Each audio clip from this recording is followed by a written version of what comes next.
പലയിടങ്ങളിലായി നിക്ഷേപിച്ച് സമ്പത്ത് വർദ്ധിപ്പിക്കാൻ ആഗ്രഹിക്കുന്ന ഇൻവെസ്റ്റേഴ്സിന് മുന്നിൽ ഫിനാൻസ് രംഗം ഒരുപാട് അവസരങ്ങൾ നൽകുന്നുണ്ട്.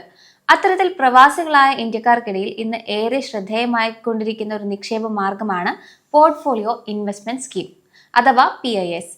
ഇന്ത്യയിലെ ഷെയർ മാർക്കറ്റിലും ബോണ്ടുകളിലും നേരിട്ട് പണം നിക്ഷേപിക്കാൻ ഈ സ്കീം NRIകളെ സഹായിക്കുന്നുണ്ട്. ഇന്ത്യൻ ഷെയർ മാർക്കറ്റിൽ പണം നിക്ഷേപിക്കാൻ ആഗ്രഹിക്കുന്ന NRIകളോട് ബാങ്കുകളും ബ്രോക്കർമാരും സാധാരണയായി ഒരു PIS അക്കൗണ്ട് തുടങ്ങാൻ ആവശ്യപ്പെടാറുണ്ട്. ഒരു NRI അക്കൗണ്ട് തുടങ്ങി അതിന്റെ KYC ഫോർമാറ്റുകളെല്ലാം പൂർത്തിയാക്കിയ ശേഷം നിർബന്ധമായും എടുക്കേണ്ട ഒരു അധിക അക്കൗണ്ടാണിത്. പ്രവാസികൾക്ക് ഇന്ത്യൻ ഇക്വിറ്റി മാർക്കറ്റിലേക്ക് പ്രവേശിക്കാനുള്ള ഔദ്യോഗിക വഴി രൂപപ്പെടുത്തുകയാണ് പോർട്ട്ഫോളിയോ ഇൻവെസ്റ്റ്മെന്റ് സ്കീം ചെയ്യുന്നത്. എന്താണ് ഒരു PIS അക്കൗണ്ട് എന്നും നിലവിൽ ലഭ്യമായിട്ടുള്ള വിവിധ തരം PIS അക്കൗണ്ടുകൾ ഏതൊക്കെയാണെന്നും വ്യക്തമാക്കാം. അതോടൊപ്പം തന്നെ ഈ അക്കൗണ്ടുകൾ വഴി പ്രവാസികൾക്ക് നിക്ഷേപിക്കാൻ സാധിക്കുന്ന വിവിധ മാർഗങ്ങളെക്കുറിച്ചും അതിനുള്ള നിയന്ത്രണങ്ങളെക്കുറിച്ചും ഇതിൽ പ്രതിപാദിക്കുന്നുണ്ട്. ഒരു സാധാരണ NRIക്ക് എങ്ങനെയാണ് ഒരു PIS അക്കൗണ്ടിനായി അപേക്ഷിക്കേണ്ടതെന്നും എന്തൊക്കെ ഡോക്യുമെന്റുകൾ ആവശ്യമുണ്ടെന്നും നമുക്ക് മനസ്സിലാക്കാം. കൂടാതെ പ്രവാസികളായ നിക്ഷേപകർക്ക് ഈ അക്കൗണ്ട് നൽകുന്ന ലാഭങ്ങളും നേട്ടങ്ങളും എന്തൊക്കെയാണെന്നും കൂടെ നോക്കാം. പ്രവാസികളായ ഇന്ത്യക്കാർ, ഇന്ത്യൻ വംശജരായ വിദേശ പൗരന്മാർ, വിദേശ ഇൻസ്റ്റിറ്റ്യൂഷണൽ നിക്ഷേപകർ എന്നിവർക്ക് ഇന്ത്യയിലെ പ്രമുഖ സ്റ്റോക്ക് എക്സ്ചേഞ്ചുകൾ വഴി കമ്പനികളുടെ ഷെയറുകളും കൺവെർട്ടബിൾ ഡിബഞ്ചറും വാങ്ങാനും വിൽക്കാനും ബാങ്കുകൾ നൽകുന്ന പ്രത്യേക അക്കൗണ്ട് സൗകര്യം തന്നെയാണ് പോർട്ട്ഫോളിയോ ഇൻവെസ്റ്റ്മെന്റ് സ്കീം.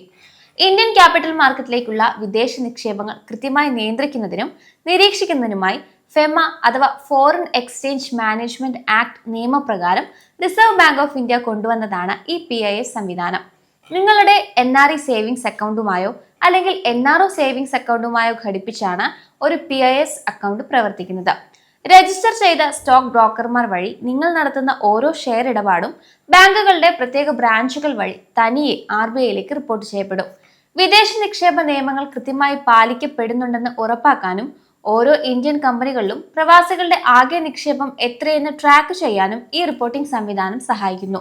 ടാക്സ് ആവശ്യങ്ങൾക്കും പണം തിരികെ വിദേശത്തേക്ക് കൊണ്ടുപോകുന്നതിനും ആവശ്യമായിട്ടുള്ള എല്ലാ രേഖകളും കൃത്യമായി സൂക്ഷിച്ചുകൊണ്ട് തന്നെ ഇന്ത്യയിൽ നേരിട്ടുള്ള ഇക്വിറ്റി നിക്ഷേപങ്ങൾ, IPO സബ്സ്ക്രിപ്ഷനുകൾ, സെക്കൻഡറി മാർക്കറ്റ് ട്രേഡിംഗ് എന്നിവ നടത്താൻ PIS നിങ്ങളെ സഹായിക്കുന്നു. പ്രവാസികൾ ഇന്ത്യൻ ഷെയർ മാർക്കറ്റിൽ നിക്ഷേപം നടത്തുമ്പോൾ പണത്തിന്റെ സ്രോതസ്സും അത് തിരികെ വിദേശത്തേക്ക് കൊണ്ടുപോകേണ്ടതിന്റെ ആവശ്യകതയും മുൻനിർത്തി പ്രധാനമായും 2 തരത്തിലുള്ള PIS അക്കൗണ്ടുകളാണ് തിരഞ്ഞെടുക്കേണ്ടത്. ഇതിൽ ആദ്യത്തേത് NRI PIS അക്കൗണ്ടാണ്. നമ്മൾ വിദേശത്തു നിന്ന് നേടുന്ന വരുമാനം NRI അക്കൗണ്ടുകൾ വഴി ഇന്ത്യയിലേക്ക് കൊണ്ടുവന്ന് നിക്ഷേപിക്കാൻ ഈ അക്കൗണ്ട് ഉപയോഗിക്കാം. ഇതിന്റെ ഏറ്റവും വലിയ സവിശേഷത നമ്മൾ നിക്ഷേപിക്കുന്ന അസൽ തുകയും അതിൽ നിന്നുള്ള ലാഭവും RBIയുടെ പ്രത്യേക അനുമതി ഇല്ലാതെ തന്നെ പൂർണ്ണമായും വിദേശത്തേക്ക് തിരികെ കൊണ്ടുപോകാമെന്നതാണ്. ഇങ്ങനെ പണം തിരികെ കൊണ്ടുപോകുന്നതിന് യാതൊരുവിധ പരിധിയുമില്ല. വിദേശത്ത് നിന്ന് നമ്മൾ അയക്കുന്ന പണം അന്നത്തെ എക്സ്ചേഞ്ച് റേറ്റ് അനുസരിച്ച് ഇന്ത്യൻ രൂപയായിട്ടാണ് ഇതിലേക്ക് മാറുന്നത്. ഇനി രണ്ടാമത്തേത് NRO സെക്യൂരിറ്റീസ് അക്കൗണ്ട് ആണ്. നമ്മുടെ നാട്ടിലെ വരുമാനങ്ങളായിട്ടുള്ള വാടക, ഡിവിഡൻഡുകൾ അല്ലെങ്കിൽ നാട്ടിലെ സ്വത്തുക്കൾ, വിറ്റ് കിട്ടുന്ന പണം എന്നിവ ഷെയർ മാർക്കറ്റിൽ നിക്ഷേപിക്കാനാണ് ഈ വഴി ഉപയോഗിക്കുന്നത്. എന്നാൽ ഇതിലൂടെയുള്ള പണം വിദേശത്തേക്ക് തിരികെ കൊണ്ടുപോകുന്നതിന് ഒരു സാമ്പത്തിക വർഷത്തിൽ പരമാവധി $1 മില്യൺ എന്ന പരിധിയുണ്ട്. അതോടൊപ്പം തന്നെ ടാക്സ് ക്ലിയറൻസിനായി ഫോം 145 or 146 പോലുള്ള ചില അധിക ഡോക്യുമെന്റുകൾ കൂടി ഇതിനായി സമർപ്പിക്കേണ്ടതുണ്ട്. ചുരുക്കത്തിൽ വിദേശ വരുമാനത്തിൽ NRI PIS അക്കൗണ്ടും നാട്ടിലെ വരുമാനത്തിന് NRO സെക്യൂരിറ്റീസ് അക്കൗണ്ടുമാണ് നമ്മൾ ഔദ്യോഗികമായി ഉപയോഗിക്കേണ്ടത്. PIS അക്കൗണ്ടുകൾ ഉപയോഗിക്കുമ്പോൾ ഏതൊക്കെ നിക്ഷേപ മാർഗങ്ങളാണ് നമുക്കുള്ളതെന്നും അതിന് എന്തൊക്കെ നിയന്ത്രണങ്ങളാണ് RBI വെച്ചിട്ടുള്ളതെന്നും കൃത്യമായി അറിഞ്ഞിരിക്കണം. അടിസ്ഥാനപരമായി ലിസ്റ്റ് ചെയ്യപ്പെട്ടിട്ടുള്ള ഭൂരിഭാഗം ഇന്ത്യൻ കമ്പനികളുടെയും സെക്യൂരിറ്റികളിൽ നിക്ഷേപിക്കാൻ ഈ സ്കീം നമ്മളെ അനുവദിക്കുന്നുണ്ട്. എങ്കിലും ചില നിശ്ചിത പരിധികളും നിബന്ധനകളും ഇതിലുണ്ട്. ഇതിൽ ആദ്യത്തേത് വ്യക്തിഗത നിക്ഷേപ പരിധിയാണ്.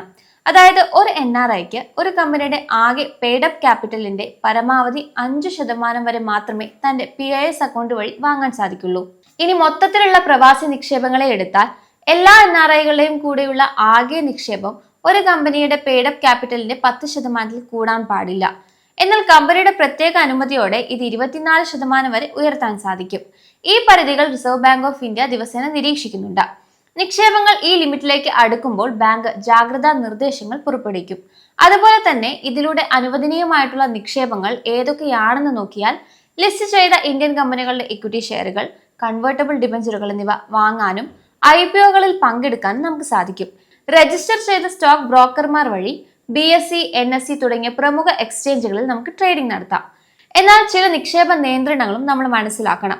റിയൽ എസ്റ്റേറ്റ് ബിസിനസ്സുകൾ, അതായത് ഇൻഫ്രാസ്ട്രക്ചർ മേഖലയൊഴികെയുള്ളത്, കാർഷിക ഭൂമികൾ, പ്ലാന്റേഷൻ പ്രോപ്പർട്ടികൾ, ട്രാൻസ്ഫറബിൾ ഡെവലപ്മെന്റ് റൈറ്റ്സ്, ട്രേഡിംഗിൽ ഏർപ്പെട്ടിരിക്കുന്ന കമ്പനികൾ എന്നിവയിലൊന്നും PIS അക്കൗണ്ടുകൾ വഴി പ്രവാസികൾക്ക് പണം നിക്ഷേപിക്കാൻ അനുവാദമില്ല. ചുരുക്കത്തിൽ നിയമപരമായ ഈ പരിധികളും നിയന്ത്രണങ്ങളും മനസ്സിലാക്കി വേണം നമ്മൾ പ്രവാസികൾ ഇൻവെസ്റ്റ്മെന്റുകൾ പ്ലാൻ ചെയ്യാൻ. നമ്മൾ പ്രവാസികൾ ഒരു PIS അക്കൗണ്ട് എടുക്കാൻ ഉദ്ദേശിക്കുമ്പോൾ റിസർവ് ബാങ്ക് അനുമതിയുള്ള ഒരു ബാങ്ക് വഴിയാണ് ഇത് ചെയ്യേണ്ടത്. ആദ്യമായി നിങ്ങളുടെ നിലവിലുള്ള NRE അല്ലെങ്കിൽ NRO അക്കൗണ്ടുമായി ലിങ്ക് ചെയ്ത് പണം തിരികെ നാട്ടിലേക്ക് കൊണ്ടുപോകേണ്ടതാണോ അല്ലയോ എന്ന് കാണിച്ച് PIS അപേക്ഷ സമർപ്പിക്കണം. ഇതിനായി വാലിഡ് ആയ PAN card, passport, visa copy, വിദേശത്തെ വിലാസം തെളിയിക്കുന്ന രേഖ, ഫോട്ടോ, കൂടാതെ ഫാറ്റ്ക നിയമപ്രകാരമുള്ള ടാക്സ് ഐഡന്റിഫിക്കേഷൻ നമ്പർ എന്നിവ ആവശ്യമാണ്. ഇവിടെ നമ്മൾ ഓർക്കേണ്ട പ്രധാന കാര്യം, ഒരു ബാങ്കിൽ ഒരു PIS അക്കൗണ്ട് മാത്രമേ പാടുള്ളൂ. ബാങ്ക് മാറണമെങ്കിൽ പഴയ അക്കൗണ്ട് ക്ലോസ് ചെയ്യണം. എന്നാൽ ഇതേ അക്കൗണ്ട് വെച്ച് ഒന്നിലധികം ബ്രോക്കർമാർ വഴി ട്രേഡിംഗ് നടത്താം. ബാക്കി വരുന്ന എല്ലാ നിയമപരമായ റിപ്പോർട്ടിങ്ങുകളും സെക്ടർ പരിധികളും ടാക്സ് സർട്ടിഫിക്കറ്റുകളും ബാങ്ക് തന്നെ പ്രവാസികൾക്ക് വേണ്ടി കൈകാര്യം ചെയ്യും. പ്രവാസികൾക്ക് ഇന്ത്യൻ മാർക്കറ്റിൽ എളുപ്പത്തിൽ നിക്ഷേപം നടത്താൻ PIS അക്കൗണ്ടുകൾ ഒരുപാട് നേട്ടങ്ങൾ നൽകുന്നുണ്ട്. ഒന്നാമതായി, സങ്കീർണമായ പേപ്പർ വർക്കുകൾ ഒന്നുമില്ലാതെ തന്നെ RBIയുടെയും FEMAയുടെയും എല്ലാ നിയമപരമായ റിപ്പോർട്ടിങ്ങുകളും ബാങ്ക് നേരിട്ട് കൈകാര്യം ചെയ്യും. രണ്ടാമതായി, നമ്മൾ ഷെയറുകൾ വിൽക്കുമ്പോൾ ഉണ്ടാകുന്ന ക്യാപിറ്റൽ ഗെയിൻ ടാക്സ് ബാങ്ക് തന്നെ ഓട്ടോമാറ്റിക്കായി കണക്കാക്കുകയും ഇതിനുള്ള TDS തുക കൃത്യമായി കുറയ്ക്കുകയും ചെയ്യും. ഇത് നമ്മുടെ വാർഷിക ടാക്സ് ഫയലിംഗ് വളരെ എളുപ്പമാക്കും. കൂടാതെ നമ്മുടെ മുഴുവൻ ഇൻവെസ്റ്റ്മെന്റ് വിവരങ്ങളും അടങ്ങിയ ഡീറ്റെയിൽ സ്റ്റേറ്റ്മെന്റുകളും കോൺട്രാക്ട് നോട്ടുകളും ബാങ്ക് നൽകുന്നതിനാൽ നിക്ഷേപങ്ങളുടെ ലാഭനഷ്ടങ്ങൾ ട്രാക്ക് ചെയ്യാൻ വളരെ എളുപ്പമാണ്.